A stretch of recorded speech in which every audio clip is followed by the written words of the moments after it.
Welcome to The Leaders Who Care, a podcast powered by Dynamis Group. We are here to give the stage and support to those committed to create a positive and lasting impact, way beyond the profits and margins, the leaders of the world who care for others and serve a bigger purpose.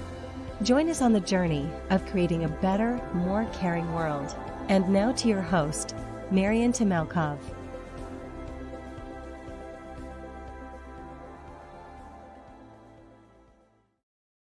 Hello, everyone, and happy Thursday. We are on a mission today to bring together more caring leaders from around the world that can share their stories and be an inspiration for all of us. And today we have a special guest and a wonderful a leader and ambassador of peace, and somebody who's actually been through very tough times and been actually in a war and managed to escape a war, and is here today to share her story and what inspired her to do what she does today. We have the privilege to welcome Jin Dawod. Jin, thank you so much for joining us today. Thank you so much, Mr. Marian, and I'm so glad to be here with you. It's such a pleasure for me to be here and share with you my story and my experience. Jin, I can't wait to hear what inspired you to become a peace ambassador, peace therapist. What does it mean? Tell us, how did it all start? It's a long story. If you want me to start from like zero, I would start like from when I was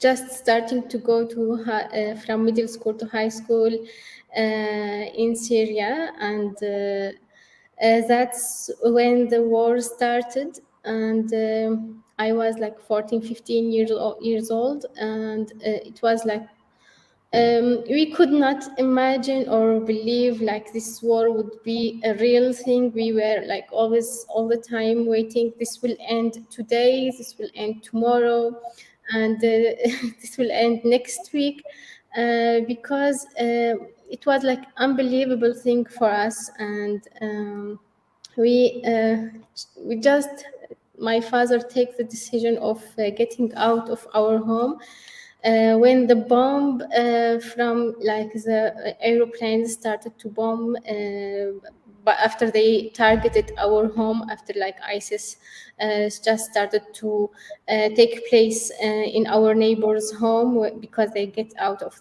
their homes before like they would be killed. So after our home started to be a target and aeroplanes started to bomb our home, that's when my father said like it's enough and we need to get out of this home, because like even so half of our like my room's walls was destroyed, and it was like open directly to the street when the bomb have came. But we were really lucky that day, because it was windy. I don't know, maybe the aeroplane had missed he missed the target that time, and it like the bomb came right in our garden, not to our like department, not our apartment. But after the decision also, we could not get out of the home for a totally 1.5 months. We waited for the right time. That was like the day when like I'm not like explaining it in details, because if I detail it, maybe we will need 4 or 5 hours. But usually the ISIS like teams were waiting for the aeroplanes in a totally dark night, even though there were no electricity, there is no water, there is no like internet, there is nothing.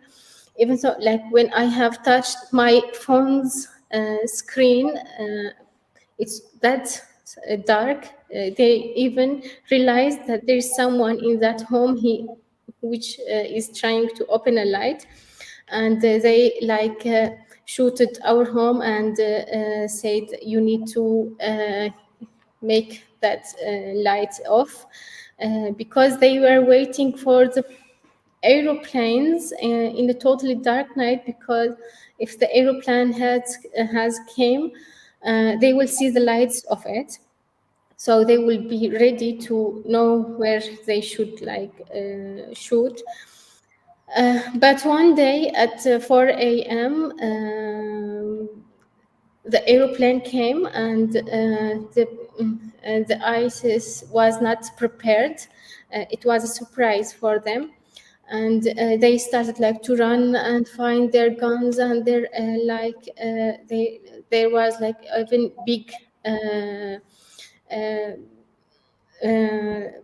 weapons which were able to fight the aeroplanes. Even so, each time they were shooting the aeroplane, everywhere was shaking as an earthquake. So my father said, this is our moment, we need to get out of the home in this 10 minutes, while they are not they are trying to prepare to shoot the aeroplane. And it was 4 a.m. and we get out of the home by our pajamas. We ran out to the car, and my father drove as speed as he can, and that's when we get out of the city. I'm briefly saying the other part of the story, which when we came to Turkey, we came from Syria to Turkey. That was the only place which would be safe for us. We left my big brother in a different city. He was in a different city, and we couldn't bring him with us. We were our minds, our heart were with him, but he could not came, and we could not also bring him because the borders between cities in Syria after war is more difficult 1,000,000,000,000 times from borders between countries, because there is so many different groups, and each group has a different belief and a different different goal of what they are doing, and it's not important if you are supporting them or not. He is a young man, and if they saw someone in this age, they will take them to their armor. That's why he could not get out of his home at all. He was studying university at that time. When we have came to Turkey, we have came between the mines, so we should take very carefully baby steps while we are going from side to the other side. And my father they were people on the borders who were telling people this place, this road is a safe road where you can go from one side, from Syria to Turkey. And this safe place is also this person was taking money from people to be able to show them which road is safe. In fact, we heard that there was a family which were a bomb was opened while they were getting from side to the other side, unfortunately. So we were also was not able to trust them because they are not all honest, but that was the only chance for us. If we want to be alive, if we stay there, there is no chance. But if we get to the borders, there is a chance, even so if it was a hard chance. We did get the borders, and I was in a I had mixed feelings at that moment. I thought like, okay, we are all alive, and but my father had a phone call. One of our neighbors called him and said, like the moment we crossed the borders, he called and he said like our apartment was destroyed, and because it was a target already. Um, so I was thinking if we stayed like for one more day, we would be all inside of that home and we would be all be dead. So I felt some kind of lucky, some kind of like sad for my brother. He's still there. Some kind like I thought like now the war is ended and everything would be better.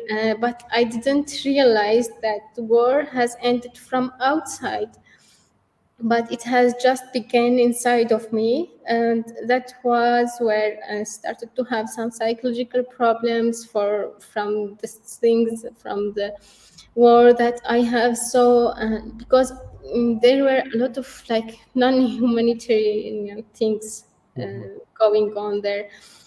For the most simple thing, like if someone smoked, his arm would be cutted. Like this is the most simple thing, and there were like heads all across like the places, all the streets. Like they were like parts of human bodies. I could see from the window of my room. So I didn't realize like I would have this problem after war, but um, because of this situation, me and my sisters, we didn't want, in fact, get out of the home for a totally 1 year, and but after a while, with the support of my family, and thanks for them, like because I feel really lucky for having a mom and a dad who are very understanding like them. uh, it passed, and because my father have done all of his investments to try to build our future in Syria, he used to take like homes and real estates and things like that, and all for like this is for my daughters, my son, and things like that. But when we have came to Turkey, we lost everything, and we started to hear one by one the homes or like the villas and or all the place like being destroyed one by one. So the only thing like even though my father was giving a big importance to our education, so he decided to do all of his investment to our education, to our health. So I wanted, at that time, I wanted to do as much as I can to make my father proud, as he is like doing all of this for us, and he's trying as he can to be strong, because it's not easy what he have been through. That's where I started to continue my education. It was a really tough process for me because I had really different exams, and I was one of the first groups who have came from Syria to Turkey, and they were like very unstable like education process for Syrians, because there were a lot of big amount of people who have came, and they were not sure what they should do for us to be able to continue our education. So I had so many different exams. It's not like this right now. Now there is like a system. And it's easy like because you know the steps, but at that time everything was ambiguous, everything was like unclear. So I had to take one exam, and after a while this exam I'm hearing like this exam is not the one, so I had to take another one. And after a while so I studied for the Turkish high school, I studied for the Iraqi high school, I studied for the Syrian high school, I also studied for SAT. I studied like I also get into all of these exams for all the high schools that I was studying. Like in 2 years, I prepared for 11 exams, and I studied really very hard at that time to be able to continue our life. I also had some hope for new beginnings. So I did whatever it takes me. I had to study long times a day, long hours a day. Jane, what a story! Just listening to you and really what you just gone through. Just really, it's wow. What a journey! It makes you appreciate that. What is the impact of a war and when there's conflict? And I know you're very passionate about conflict prevention. You Yeah. even spoke about on the Young World Summit recently. Tell us more about this. How could we prevent those conflicts? Because Yeah, for sure. For me, after I have done all of this exams process and all of these difficulties at the second class of the university, and I was also a curious student. I took many different conferences and trainings, which was even irrelevant to my department. I was studying computer engineering. One day on an entrepreneurship program, the trainer was telling in entrepreneurship we are doing something which is making people's life easier, and you can start thinking about this from your own problems. And that was why the moment I had the idea of peace therapist. In my opinion, by peace therapist, we can do something for the conflict which is going on in the world. If, as you asked me, how can we prevent conflicts? There is three kinds of conflicts, in my opinion, and in fact, there is conflicts between countries, which we call it wars. The other one, conflicts between people, which is called argument. And also the third kind of conflict is between the person and himself, mm, which is a psychological problem, could be trauma, which could be everything which making you feeling that you are not feeling your inner peace. So if we need to prevent conflict, we need to start from ourselves. We need to find our inner peace. If we find our inner peace, that's what I am trying to do with Peace Therapist. It's it's a platform that is providing psychological support online by expert psychologists for now in three languages: English, Arabic, and Turkish. And it could be anonymous, as you know, people in Middle East, people, some cities in Turkey, and they are feeling unsafe when they are going to a psychologist. So it's anonymous, totally security and safe place for people to talk with psychologists and with the psychologist, and have a safe place to be able to connect with themselves, for them a chance to understand themselves. And that is the key where you can start build peace in the world, being good for yourself, reaching to your inner peace.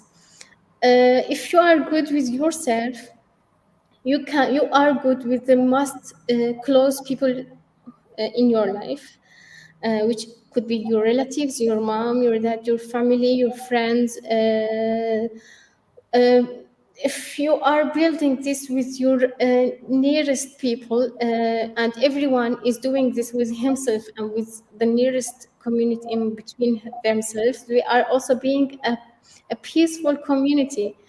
A peaceful community is making a peaceful city, and peaceful city will make a peaceful countries. All is starting from inside of ourselves. All is starting from our inner peace. Inner peace will lead us to the peace in the world.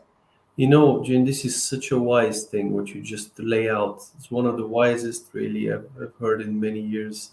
And in fact, the highest, someone said to me, and I think it's in scripture too, that the highest currency for success is peace, inner peace.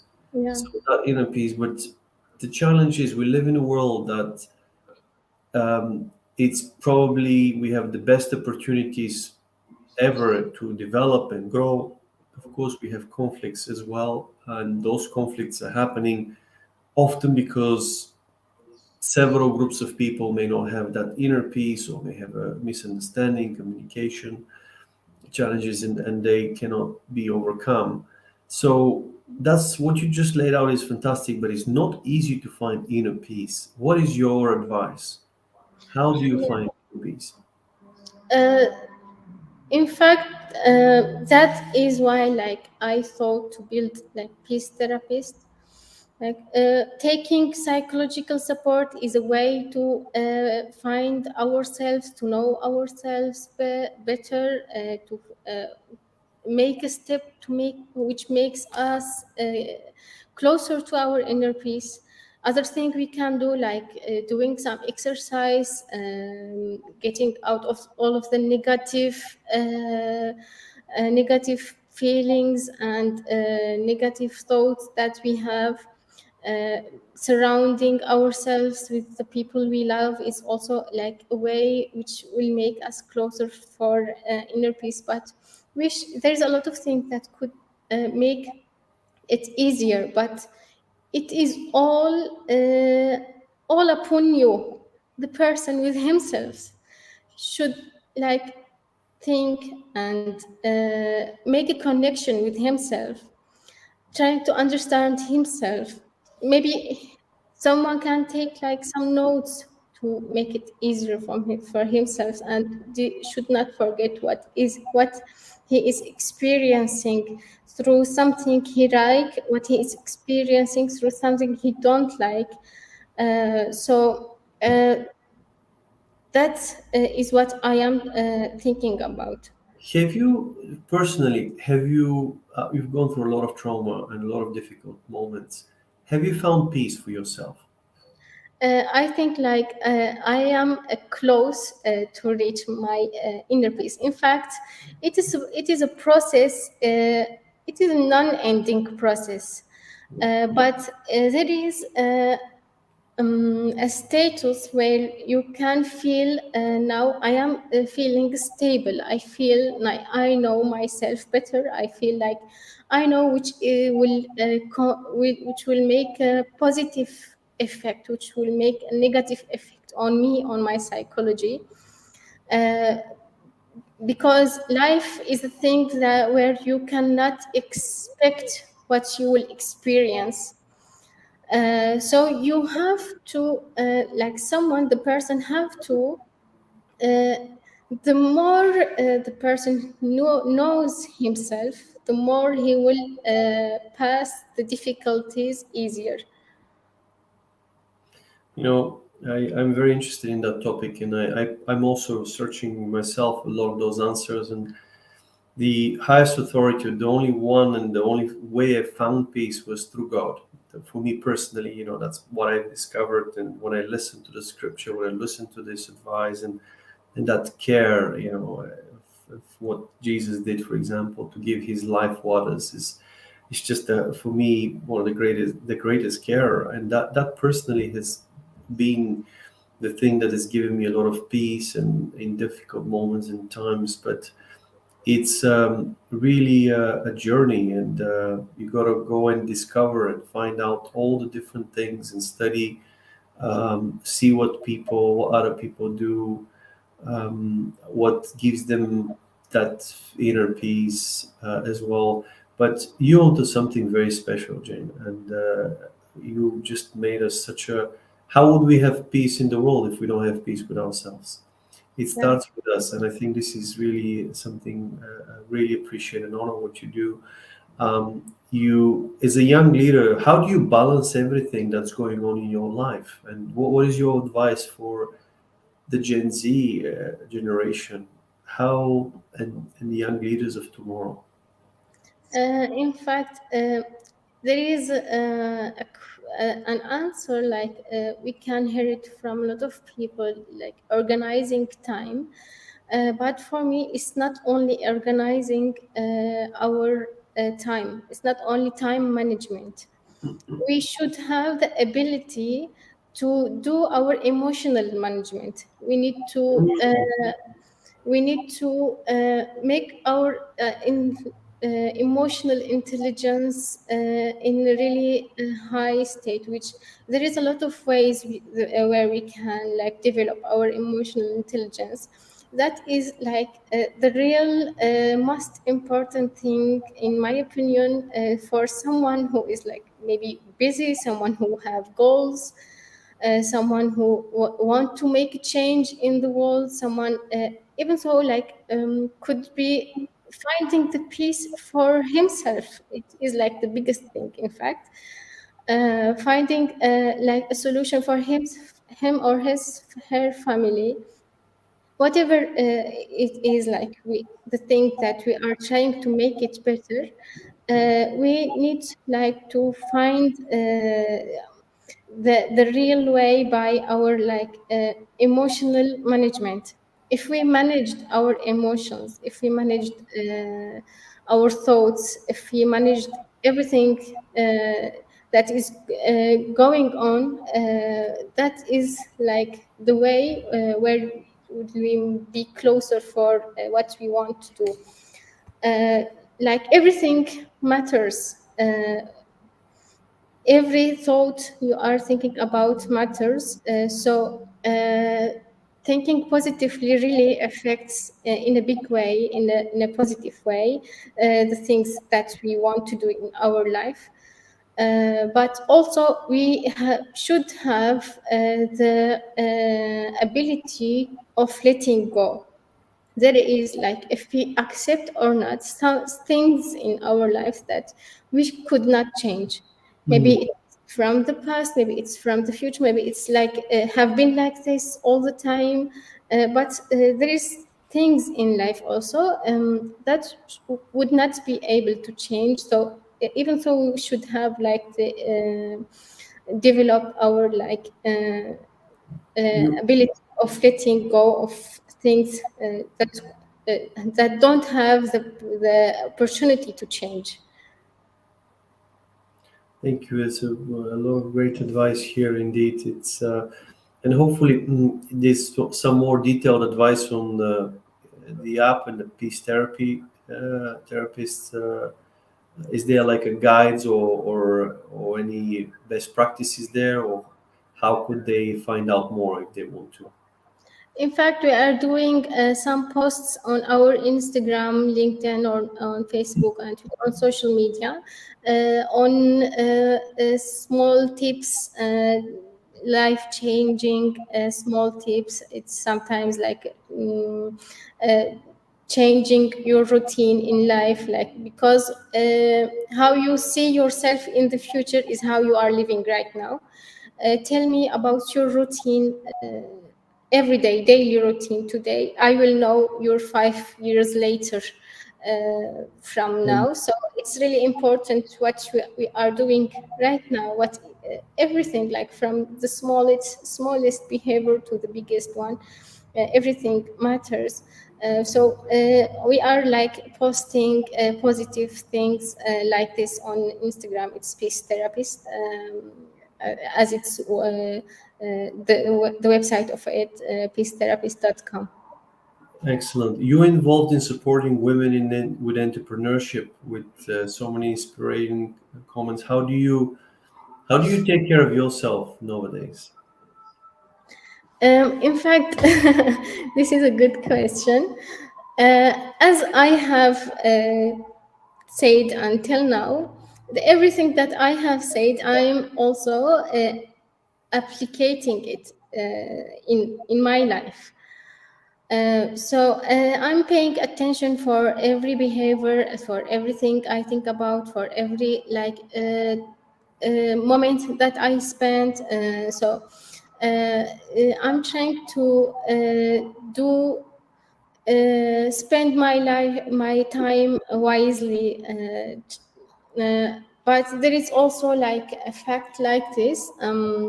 Maybe like so much busy people, maybe like entrepreneurs, maybe people who have a big goal in his life. I want to give an advice, like we should go after what we are trying to do in our life. We should go after our goals. We should like get out of our comfort zones to be able to see what is our capacity, to know, to discover what we can really do.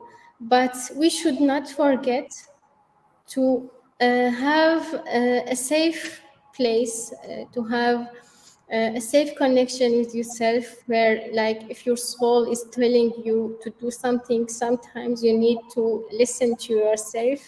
If your intentions are telling you something, you need to listen to what your inner feelings is telling you. Like if you are feeling tired, you need to listen to yourself and take a rest, even though like if would be a busy day in your life. Because if you did not take this small rest for one day, maybe for today, it will make a huge bad impact on your maybe psychology, on your health, maybe in your health in the near future. You will see the bad impact of it in the near future. So we should not like forget to go after our feelings also. What is your routine, Jim? You talked about routine. How does your day go? In fact, I normally, as I said, like there is a big impact of exercising. I run in the morning. I run because it's like really releasing all the stress, all the negative thoughts that I had maybe from the day before. After that, like I'm telling you briefly, I shower, spend a lot some time with my family. Like we are having coffee every morning together, me, my mom, and dad. And then I go to my office and start to work. And it's usually meetings, and it's also like seeing my team, and we try to do new goals for the future of what peace therapist is going through. We are now doing like collaborations with many different places, as it's open also to B2B working method. And so I really also like to free some time of myself to develop new things that I really want to do in my life. Like I really like horses since I was a child. So now I'm going to horse riding course. And Nice. Something that gives you joy, and that's oh, this is so nice. Thank you for sharing that, Jen. And do you have anything special in the evening, or how do you end? In fact, if I am not really busy, in fact, there is like some. I still continue to work at home, like, but my workspace only changed. I sit between like my family, sisters and brothers, mom and dad. I have a family which is like we are really so much related to each other. So they really even don't want me to work in the side room. They want me to work between of them, like my mom and dad, because like all the time I'm busy and things like that. They want to see me more, even though if I was working.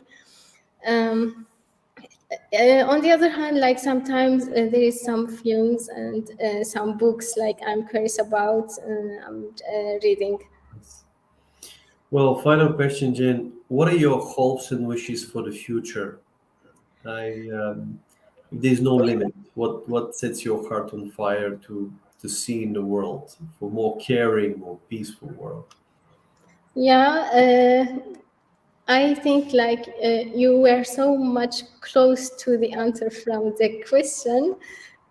Like my hope, my wish is like to see a world more peaceful, see people who are like who can like live as they want to live, like because there is a lot of tricks in the life. And my biggest thing that I want to do in life, like because I was a refugee who had psychological problems, but I was lucky because of my family. I know there is a lot of refugees who would not be as lucky as me to have their parents, their families support to be able to pass that psychological problem, because they could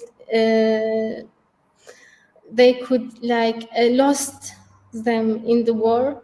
So I want to be able to provide them this psychological support. That is what I am working on, peace therapists, providing this psychological support for free for refugees. For now, we are doing it for Syrian refugees, but in the future, I want like adding new languages like psychological support for the Ukrainian refugees, psychological support for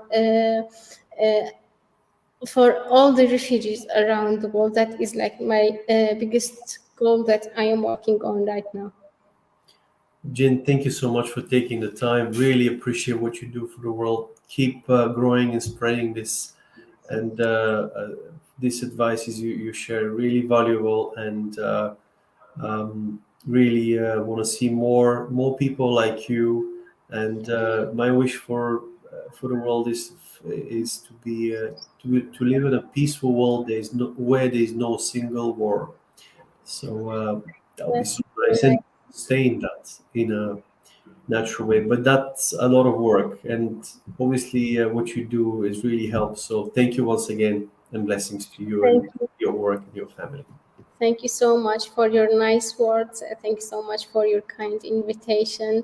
And thank you also for Gemma for doing all the management things. Thank you.